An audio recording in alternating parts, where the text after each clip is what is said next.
Alhamdulillah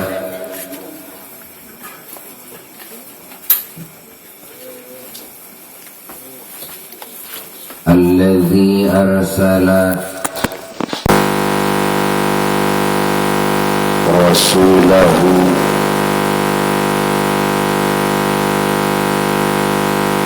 wa habibahu wa khalilahu wa kalimahu wa safiyahu wa mustafahu sayyidana wa nabiyyana wa maulana Muhammadan rahmatan lil alamin wa syafa'atan lil khalqi ajma'in.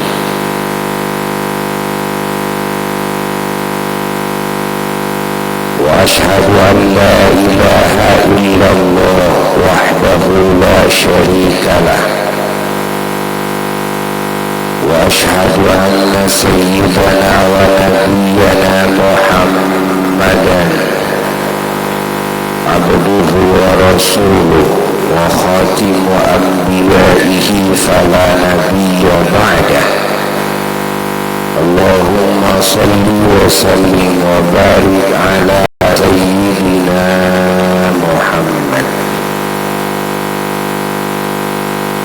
al-fatih lima ughliq wal khatim lima sabaq nasirul haqqi bil haqq wal hadi ila siratikal mustaqim. Sallallahu alaihi wa ala alihi wa ashabihi haqqa qadrihi wa miqdarihi al-azim. Wa la hawla wa la quwwata illa billahil aliyyil azim. Amma ba'du fa ya ibadallah wa ya ummata rasulillah sallallahu alaihi wasallam, usikum wa nafsi bitaqwallah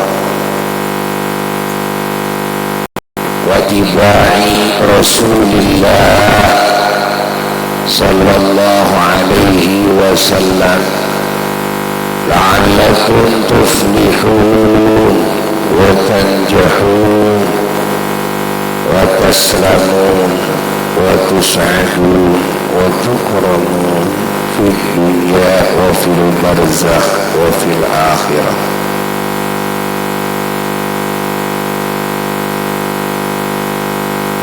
Wa qala Allahu jalla jalaluhu wahdah fi muhkami kitabihil azizil karim.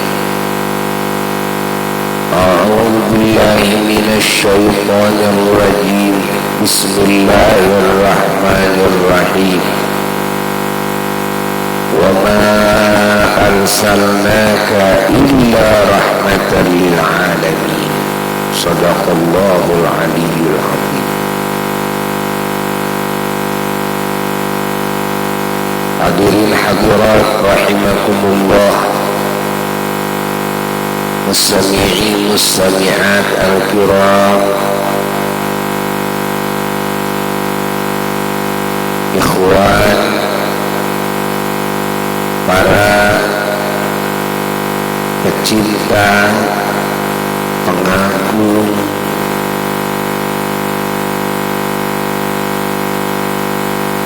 Allah dan Rasulnya Sayyiduna wa Maulana Muhammad, para pengikut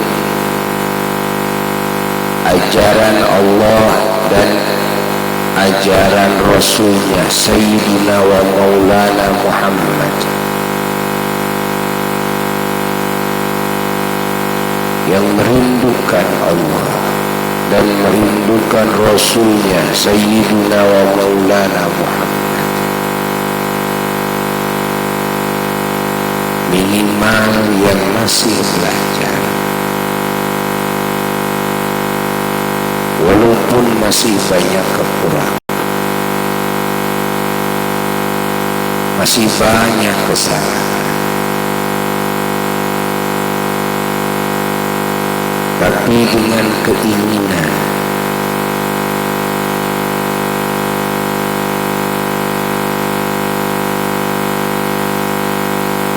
menjadi hamba yang betul-betul bisa mencintai Allah, mencintai Rasulnya, mengagungkan Allah, mengagungkan Rasulnya.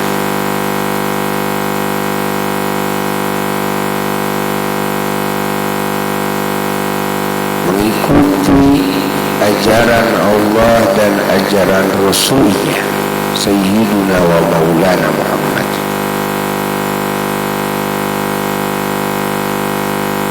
Maka akan tersambung hubungan dengan Allah dan dengan Sayyiduna wa Maulana Muhammad.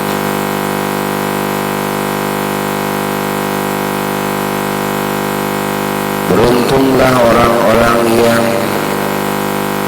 sudah sampai kepada martabat ahli cinta,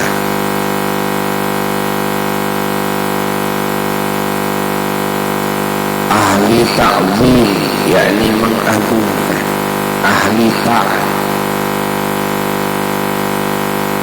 Beruntung pula hamba-hamba Allah yang masuk kepada golongan para pelajar, belajar mencintai, belajar mengagungkan, belajar taat.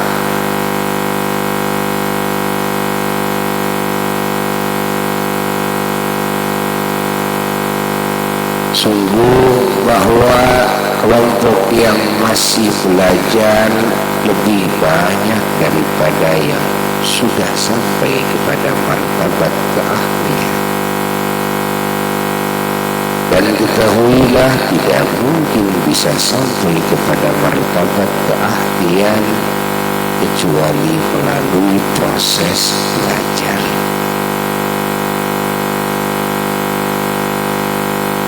Maka tidak boleh henti kita terus belajar dan belajar.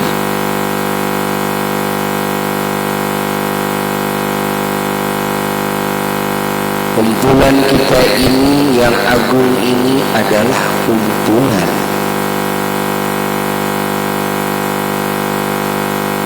para pelajar. Bahwa kita semuanya berkumpul minimal adalah belajar. Belajar apa? Belajar mencintai Allah. Belajar mencintai Kanjeng Nabi Muhammad sallallahu alaihi wa alihi wasallam. Belajar mengagungkan Allah, belajar mengagungkan Sayyiduna wa Maulana Muhammad sallallahu alaihi wa alihi wasallam. Belajar taat kepada aturan-aturan Allah dan belajar taat kepada aturan-aturan Kanjeng Nabi Muhammad sallallahu alaihi wa alihi wasallam.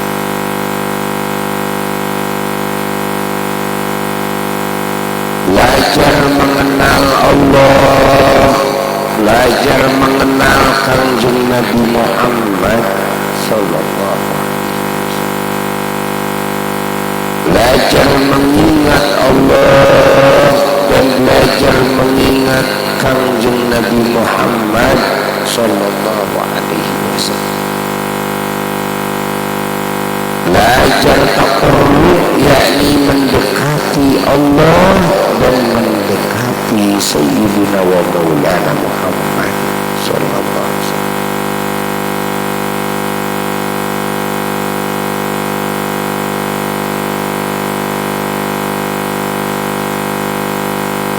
Jangan pernah berhenti di dalam belajar, karena siapa orang yang berhenti di dalam belajar tidak mungkin dia sampai kepada apa yang dimaksud dari pelajaran tersebut.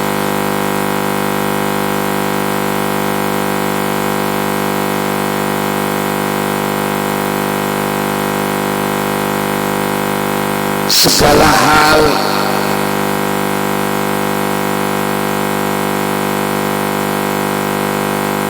yang mulia, semua derajat yang tinggi bisa dicapai melalui proses belajar.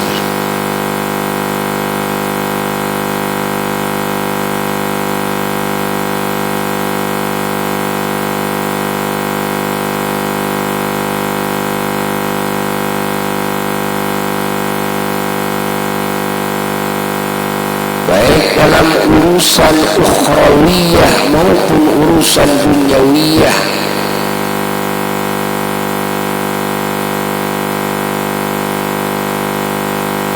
Orang berbisnis tidak bisa langsung menjadi ahli dalam berbisnis kecuali melalui proses belajar. Olahragawan tidak bisa dia menjadi atlet kecuali melalui proses belajar. Jasmani kita dididik, dilatih setiap hari, bahkan dalam sehari beberapa kali.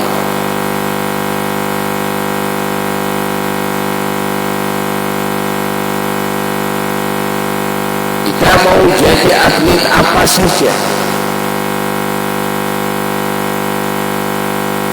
mesti belajar.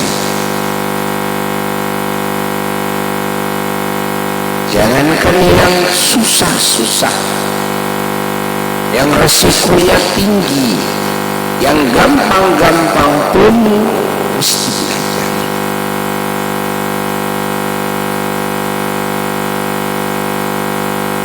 Apalagi yang susah. Coba lihat tuh.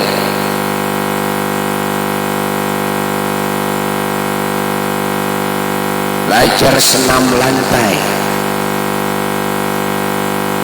sehingga menjadi ahli, sehingga menjadi juara.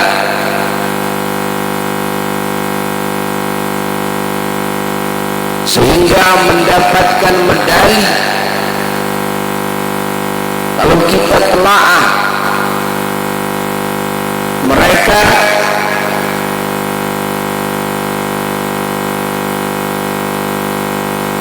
tidak bisa langsung secepat membalikan tangan,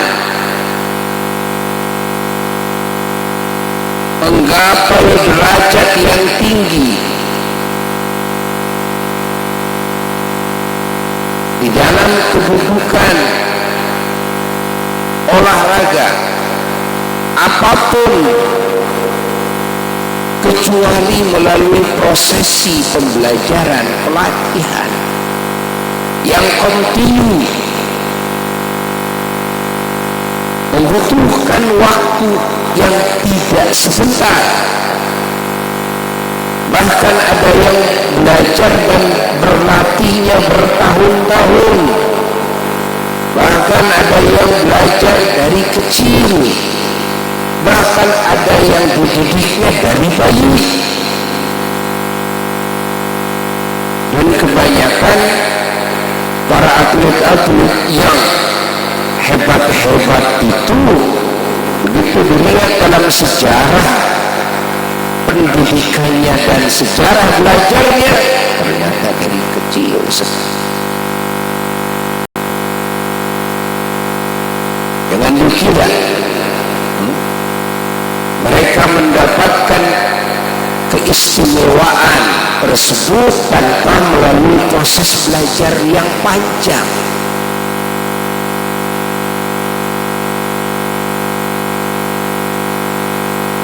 tanpa belajar, apa yang terjadi bukan cuma patah tulang, bukan cuma geger otak, tapi kematian yang bisa terjadi.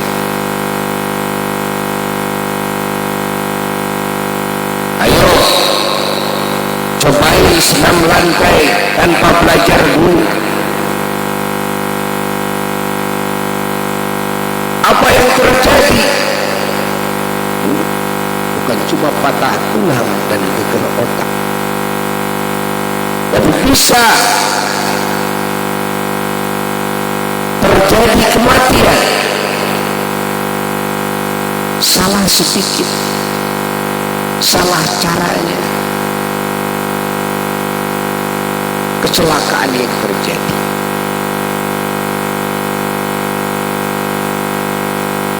Kita merasa indah menyaksikan gerakan-gerakan olahragawan atau olahragawati yang menantang resiko tinggi, namun mereka bisa melaluinya dengan tepat dan indah sekali dilihat. Kita telusuri, ternyata bukan 1 tahun 2 tahun mereka belajar, ada yang sampai belajar 10 tahun mereka belajar. Setelah 10 tahun mereka belajar, barulah mereka menggapai medali. Itu pun banyak yang tidak langsung mendapat medali emas, ada yang bertahan dulu lalu mendapat medali perak, barulah bisa mendapat medali emas. Hayati oleh kita. Kita lihat pemain bola yang hebat-hebat. Siapa yang hebat-hebat itu? Kita sering melihat. Ternyata mereka belajar bukan 1 tahun, 2 tahun, puluhan tahun. Mereka hebat di usia 17, 18 tahun, tapi mereka belajar dari usia 5 tahun. Berarti berapa tahun mereka berlatih? 12 tahun, sehingga menjadi orang yang disebut hebat di lapangan hijau. Tuh. Tatkala para wartawan mewawancarai mantan pemain sepak bola dunia yang hebat, Maradona, ternyata proses belajarnya puluhan tahun. Itu main bola. Kita hayati dalam kehidupan ini, ternyata orang-orang sukses yang memiliki keistimewaan dalam satu kedudukan, mereka mengawalinya dengan proses